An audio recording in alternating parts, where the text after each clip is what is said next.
اعوذ باللہ من الشیطان الرجیم بسم اللہ الرحمن الرحیم فبدل پس بدل ڈالا الذین ظلموا ان لوگوں نے جنہوں نے ظلم کیا قولاً بات کو غیر الذی خلاف اس بات کے قیل لہم جو ان کو کہی گئی تھی فانزلنا پس ہم نے اتارا علی الذین ظلموا ان لوگوں پر جنہوں نے ظلم کیا رجزا من السماء آسمان سے عذاب بما کانوا یفسقون بسبب اس نافرمانی کے جو وہ کرتے تھے۔ فبدل الذین ظلموا قولا غیر الذی قیل لهم شریر لوگوں نے اس بات کو بدل ڈالا جو انہیں کہی گئی تھی، انہوں نے اس کا خلاف کیا۔ انہیں کہا گیا تھا حطۃ کہتے ہوئے، سجدہ کرتے ہوئے جاؤ۔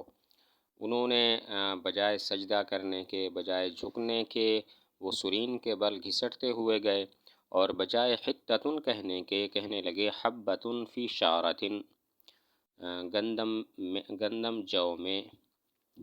تو شریر لوگوں نے اس بات کو بدل ڈالا جو انہیں کہا گیا تھا۔ انہیں کہا گیا تھا حطۃ کہتے ہوئے جاؤ اور سجدہ کرتے ہوئے یا جھکتے ہوئے جاؤ، انہوں نے اس کا خلاف کیا، چنانچہ بجائے سجدہ کرنے کے وہ سرین کے بل گھسٹتے ہوئے گئے، اور بجائے حطۃ کہنے کے وہ کہنے لگے حبۃ فی شعرۃ جو میں گندم۔ باقی یہاں پر فرمایا فبدل الذین ظلموا شریر لوگوں نے تبدیل کیا، یہ نہیں فرمایا فبدلوا انہوں نے تبدیل کیا۔ اس سے معلوم ہوتا ہے کہ سارے بنی اسرائیل نے ایسی حرکت نہیں کی تھی، بلکہ بعض نے کی تھی۔ انہوں نے توبہ اور استغفار کے بجائے دنیاوی لذات کے طلب کلمات کا انہوں نے تکلم کیا تھا، دنیاوی لذتوں کے حصول کی انہوں نے بات کی تھی۔ فبدل الذین ظلموا فرمایا، فبدلوا نہیں فرمایا کہ شریر لوگوں نے یہ حرکت کی، سارے بنی اسرائیل نے حرکت نہیں کی، کچھ لوگوں نے کی جنہوں نے توبہ استغفار کرنے کے بجائے دنیاوی لذتوں کو حاصل کرنے کے کلمات انہوں نے بولے تھے۔ فانزلنا علی الذین ظلموا تو ہم نے ظالموں پر، شریر لوگوں پر اتارا۔ یہاں پر سوال ہوتا ہے کہ فانزلنا علی الذین ظلموا فرمایا، فانزلنا علیہم کیوں نہیں فرمایا کہ ہم نے ان پر عذاب اتارا؟ فانزلنا علی الذین ظلموا، الذین ظلموا دوبارہ ذکر کیا، یوں کیوں نہیں فرمایا فانزلنا علیہم کہ ہم نے ان پر اتارا عذاب؟ جواب یہ ہے کہ الذین ظلموا کو دوبارہ ذکر کیا، اس میں دو باتوں کی طرف اشارہ ہے۔ نمبر ایک، تاکہ ان کی قبیح حالت اور بری حرکت پوری طرح واضح ہو جائے، اور نمبر دو، تاکہ معلوم ہو جائے کہ یہ عذاب ان پر ان کی اس حرکت کی وجہ سے، ان کے اس ظلم کی وجہ سے ہوا، کیونکہ بجائے اطاعت کے انہوں نے نافرمانی کی اور اپنی ہلاکت کا خود سامان پیدا کیا۔ جواب یہ ہے کہ الذین ظلموا کو دوبارہ ذکر کیا تاکہ دو باتوں کی طرف اشارہ ہو جائے۔ نمبر ایک، ان کی کبھی حالت اچھی طرح واضح اور ظاہر ہو جائے، اور نمبر دو، معلوم ہو جائے کہ یہ عذاب ان پر ان کے ظلم کے سبب سے ہے، کیونکہ بجائے اطاعت اور کرنے کے انہوں نے نافرمانی کی اور اپنی ہلاکت کا خود سامان پیدا کیا۔ رجزا من السماء آسمان سے عذاب۔ رجز کا لغوی معنی ہوتا ہے وہ چیز کہ جس سے طبیعت کو نفرت ہو، مراد اس سے عذاب ہے۔ رجز کا لغوی معنی وہ چیز کہ جس سے طبیعت کو نفرت ہو اور مراد ہے عذاب۔ باقی رجزا من السماء آسمان سے عذاب کیا مراد ہے؟ بعض مفسرین فرماتے ہیں یہ عذاب طاعون کا عذاب تھا، جس کی وجہ سے ایک ہی لمحے میں 70,000 آدمی ہلاک ہو گئے تھے۔ مراد طاعون ہے، جس کی وجہ سے ایک ہی گھڑی میں 70,000 آدمی ہلاک ہو گئے تھے۔ بما کانوا یفسقون بسبب اس فسق کے، اس نافرمانی کے جو وہ کرتے تھے، یعنی یہ عذاب ان پر ان کی نافرمانی کے سبب سے نازل ہوا۔ وَإِذِ اسْتَسْقَىٰ اور جب پانی مانگا موسیٰ علیہ السلام نے لقومہ اپنی قوم کے لیے، فَقُلْنَا تو ہم نے کہا اضرب مارو بعصاک اپنی لاٹھی الحجر پتھر پر، فانفجرت پس پھوٹ پڑے منہ اس سے 12 عینا 12 چشمے، قد علم تحقیق پہچان لیا کل اناس ہر قوم نے مشربہم اپنی گھاٹ کو کلو کھاؤ وشربو اور پیو من رزق اللہ اللہ کی روزی ولا تعصوا اور مت پھرو فی الارض زمین میں مفسدین فساد مچاتے ہوئے۔ وَإِذِ اسْتَسْقَىٰ مُوسیٰ لِقَوْمِهِ بنی اسرائیل اس میدان میں تنہا تھے اور بہت زیادہ پیاسے ہو گئے تھے، تو پھر انہوں نے موسیٰ علیہ السلام سے درخواست کی کہ ہمارے لیے کوئی پانی کا انتظام ہو۔ تو اللہ تعالیٰ نے فرمایا اضرب بعصاک الحجر، اپنی لاٹھی پتھر پر مارو۔ کہتے ہیں یہ عصا، یہ لاٹھی جنتی درخت کی بنی ہوئی تھی اور اس کی لمبائی آپ کے قد کے برابر 10 ہاتھ تھی، اور اس میں 2 شاخیں تھیں، تاریکی میں دونوں شاخیں روشن ہو جاتی تھیں۔ اس عصا کو آدم علیہ السلام جنت سے لائے تھے۔ آدم علیہ السلام کے بعد انبیاء میں نسلم بعد نسل یہ عصا آتا رہا، اور شعیب علیہ السلام کو پھر یہ دیا گیا۔ یہ عصا جنتی درخت کا بنا ہوا تھا اور اس کی لمبائی موسیٰ علیہ السلام کے قد کے برابر 10 ہاتھ تھی۔ اس کی 2 شاخیں تھیں اور وہ تاریکی میں روشن ہو جاتی تھیں۔ اس عصا کو آدم علیہ السلام جنت سے لائے تھے۔ آدم علیہ السلام کے بعد انبیاء کے میں یہ نسلم بعد نسل چلتا رہا، حتیٰ کہ شعیب علیہ السلام کو یہ عطا ہوا۔ الحجر اس میں الف لام عہد کا ہے یا جنس کا ہے۔ اگر عہد کا ہو تو پھر مراد اس سے خاص پتھر ہوگا۔ ابن عباس رضی اللہ تعالیٰ عنہما فرماتے ہیں وہ سر کے برابر پتھر تھا، آدمی کے سر کے برابر پتھر تھا اور مربع تھا۔ تو موسیٰ علیہ السلام اسے ہر وقت اپنے پاس رکھتے تھے، اور اس پتھر کے 4 کونے تھے، ہر کونا سے 3 چشمے نکلتے تھے جو 12 گروہوں کے لیے کافی ہو جاتے۔ اس طرح 12 گروہ 12 چشموں سے سیراب ہوتے۔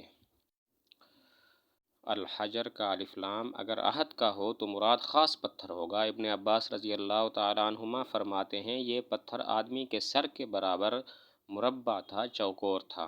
موسیٰ علیہ السلام اسے اپنے پاس رکھتے تھے۔ اس پتھر کے 4 کونے تھے، ہر کونے سے 3 چشمے نکلتے، تو اس طرح 12 چشمے 12 گروہوں کے لیے کافی ہو جاتے اور وہ اس سے سیراب ہوتے تھے، پانی پیتے تھے۔ اور بعض مفسرین فرماتے ہیں الحجر میں الف لام عہد کا نہیں ہے بلکہ جنس کا ہے، تو کوئی خاص پتھر مراد نہیں ہے بلکہ موسیٰ علیہ السلام کا معجزہ تھا، جس پتھر پر بھی اپنی لاٹھی مارتے اس سے چشمے نکل پڑتے تھے۔ دوسرا قول بعض مفسرین کا ہے کہ الف لام عہد کا نہیں ہے بلکہ الف لام جنس کا ہے، مراد خاص پتھر نہیں ہے، کوئی بھی پتھر۔ موسیٰ علیہ السلام کا معجزہ تھا، کسی بھی پتھر پر اپنا عصا مارتے تو وہاں سے چشمے نکل پڑتے تھے۔ فنفجرت یہ معطوف ہے اور اس کا معطوف علیہ محذوف ہے، یا اس سے پہلے کچھ کلام محذوف ہے۔ تو 2 قول یہاں پہ نکل کیے جاتے ہیں۔ ایک قول یہ ہے کہ اصل تقدیری عبارت اور تقدیر کلام اس طرح ہے فَإِن ضَرَبْتَ انفجرت، اے موسیٰ اگر تم مارو گے تو اس سے 12 چشمے پھوٹ پڑیں گے۔ اور دوسرا قول یہ ہے کہ تقدیری عبارت ہے فَضَرَبَ فَانفجرت، موسیٰ علیہ السلام نے عصا مارا تو اس سے پھوٹ پڑے۔ فَانفجرت اس سے پہلے کچھ حذف ہے، وہ حذف کیا ہے؟ 2 قول ہیں۔ نمبر 1 فَإِن ضَرَبْتَ انفجرت، اے موسیٰ اگر تم مارو گے تو اس سے 12 چشمے پھوٹ پڑیں گے۔ نمبر 2 فَضَرَبَ فَانفجرت، موسیٰ علیہ السلام نے عصا مارا تو اس سے 12 چشمے پھوٹ پڑے۔ یہاں پر ایک سوال ہوتا ہے کہ کیا وجہ یہاں پر فرمایا انفجرت کہ پھوٹ پڑے، اور ایک اور جگہ ہے انبجست یعنی کہ رسنا، انبجاس کا معنی ہوتا ہے رسنا، پس رس پڑے چشمے۔ سوال ہوتا ہے کیا وجہ یہاں پر فرمایا انفجرت پھوٹ پڑے، اور دوسری جگہ ارشاد ہے انبجست، اور انبجست کا معنی ہے کہ چشمے رسنے لگے۔ تو جواب یہ ہے کہ یہاں 2 حالتیں ہیں، ایک ابتدائی حالت اور ایک انتہائی حالت۔ ابتدائی حالت رسنے کی ہوتی تھی کہ جب عصا مارتے تو چشمے رسنے لگ جاتے، اور پھر بعد میں اس میں زیادتی ہو جاتی اور وہ پھوٹنے لگتے اور بہت زیادہ مقدار میں بہنے لگتے۔ تو دونوں حالتیں بیان ہوئی ہیں، ایک جگہ ایک حالت ابتدائی حالت بیان ہوئی ہے، دوسری جگہ اس کی انتہائی حالت۔ جواب یہ ہے کہ حالتیں دو ہیں، ابتدائی اور انتہائی۔ لاٹھی مارنے کے بعد ابتدائی حالت یہ ہوتی تھی کہ چشمے رسنے لگتے اور انتہائی حالت یہ ہوتی تھی کہ بہت زیادہ مقدار میں پانی بہنے لگتا۔ تو انفجرت میں انتہائی حالت کا بیان ہے اور انبجست میں ابتدائی حالت کا بیان ہے کہ لاٹھی مارنے کے بعد پہلے چشمے رسنے لگتے اور اس کے بعد انتہائی حالت یہ ہوتی تھی کہ خوب وافر مقدار میں پانی بہنے لگتا تھا۔ اثنتا عشرۃ عینہ، 12 چشمے، گروہ بھی 12 تھے تو چشمے بھی 12 تھے، اسی طرح ہر گروہ کے لیے ایک چشمہ تھا۔ قد علم کل اناس مشربہم، ہر ایک گروہ نے اپنا اپنا گھاٹ اختیار کر لیا اور دوسرے کے گھاٹ پر کوئی بھی نہ جاتا تھا۔ اثنتا عشرۃ عینہ، 12 چشمے، گروہ 12 تھے، ہر گروہ کے لیے اپنا ایک چشمہ تھا۔ قد علم کل اناس مشربہم، یعنی ہر گروہ نے اپنا مشرب، اپنا گھاٹ پہچان لیا تھا اور اپنے گھاٹ سے پانی لیتا تھا، کوئی دوسرے کے گھاٹ پر نہیں جاتا تھا۔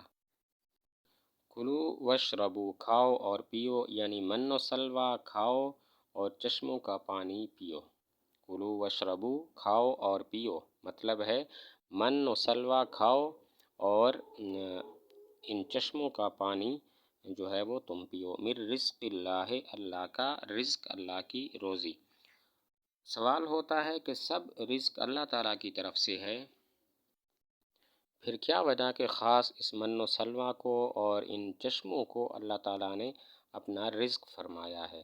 سوال ہوتا ہے سب رزق اللہ تعالیٰ کی طرف سے ہے، جو یہ کھاتے تھے اور جو سارا جہان کھاتا ہے، پھر کیا وجہ کہ اللہ تعالیٰ نے صرف من و سلوہ کو اور ان چشموں کے پانی کو اپنا رزق قرار دیا؟ جواب یہ ہے کہ اس میں اشارہ ہے کہ باقی جو رزق ہوتے ہیں اس میں انسانوں کا بظاہر کچھ عمل دخل ہوتا ہے، بظاہر کچھ محنت ہوتی ہے، لیکن یہ جو من و سلوہ تھا اور یہ جو چشموں کا پانی تھا، اس میں ان کی محنت کو اور کسب کو کوئی بھی دخل نہیں تھا، اسی لیے خاص طور پر اس کو اللہ تعالیٰ نے اپنا رزق قرار دیا۔ جواب یہ ہے کہ عام رزق جو ہوتے ہیں ان میں بظاہر انسانوں کی محنت کا اور ان کی کمائی کا دخل ہوتا ہے، لیکن یہ من و سلوہ اور یہ چشموں کا پانی خالصتاً اللہ تعالیٰ کی طرف سے آتا ہے، اس میں بظاہر بھی لوگوں کی محنت کا اور کسب اور کمائی کا کوئی دخل نہیں تھا، اسی وجہ سے اللہ تعالیٰ نے خاص طور پر اس کو اپنا رزق قرار دیا۔ وَلَا تَعْثَوْا فِي الْأَرْضِ مُفْسِدِينَ، زمین میں مت رہو فساد مچاتے ہوئے۔ تعثوا عصیٌ سے ہے جس کا معنی ہوتا ہے سخت فساد۔ یہاں پر سوال یہ ہوتا ہے کہ جب لا تعثوا میں فساد والا معنی ہے تو پھر اس کے بعد مفسدین کو ذکر کرنے کا کیا فائدہ؟ جب لا تعثوا عصیٌ سے ہے اور عصیٌ کا معنی سخت فساد ہے تو فساد کا مفہوم تو لا تعثوا میں پایا جاتا ہے، پھر اس کے بعد مفسدین کو دوبارہ ذکر کرنے کا کیا فائدہ ہے؟ چند جواب ہیں۔ پہلا جواب یہ ہے کہ مفسدین یہ لا تعثوا کے لیے حال مؤکد ہے، تاکید کرنے والا حال ہے، تاکیدی حال ہے۔ پہلا جواب یہ ہے کہ مفسدین یہ لا تعثوا کے لیے حال مؤکد ہے۔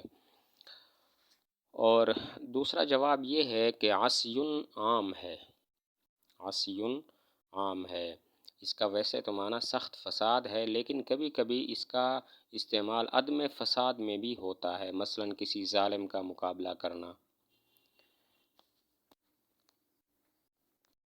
اب ظالم جابر کا مقابلہ کرنا، اس پر بھی عصیٌ کا اطلاق ہوتا ہے، جبکہ مفسدین میں جو فساد ہے اس سے مراد خالص فساد ہے، اس میں صلاح کا کوئی شائبہ نہیں ہوتا، تو تعثوا کے بعد مفسدین کو ذکر کرنا بے فائدہ نہ ہوا۔ دوسرا جواب یہ ہے کہ عصیٌ کا معنی ویسے فساد ہوتا ہے لیکن یہ عام ہے، کبھی اس کا اطلاق عدم فساد پر بھی ہوتا ہے، صلاح پر بھی ہوتا ہے، جیسے کسی ظالم جابر کا مقابلہ کرنا، اس سے جنگ کرنا، تو یہاں پر صلاح کا معنی اس میں پایا جاتا ہے۔